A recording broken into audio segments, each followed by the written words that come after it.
Thank you, Judge. You bring the whole package.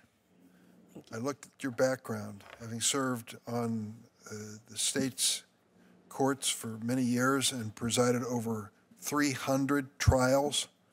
Several occasions you've served as acting justice of the South Carolina Supreme Court. You have, for our purposes here on the Senate Judiciary Committee, the wholehearted support of a respected Congressman, Jim Clyburn, and what we call blue slips, which are approval slips from both Republican senators from the state of South Carolina. I don't know how you did it, but you did. And it's an amazing demonstration of belief in what you have produced in your life and what you can produce in years to follow. Now, occasionally you've sat on the South Carolina Supreme Court as an acting justice, so you understand appellate practice, at least from that perspective. After all these years of litigation and trial practice, are you ready to change the lifestyle permanently to become a federal circuit judge? Thank you, Chair Durbin.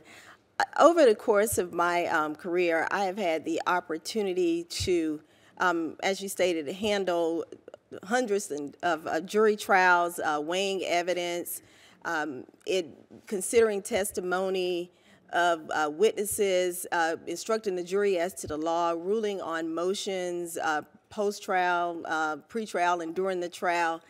And Senator, I have an appreciation that I think that I would take with me to the Fourth Circuit, an appreciation of the trial courts and the work that they do.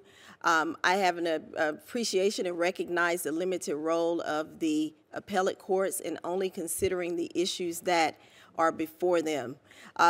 Senator, I have committed my life to this system of American jurisprudence, and it would be an honor and a privilege to continue my service on the Fourth Circuit Court of Appeals. I have one other question. It appears that you served as Assistant Attorney General for the South Carolina Attorney General's Office and were named South Carolina's State Violence Against Women Prosecutor.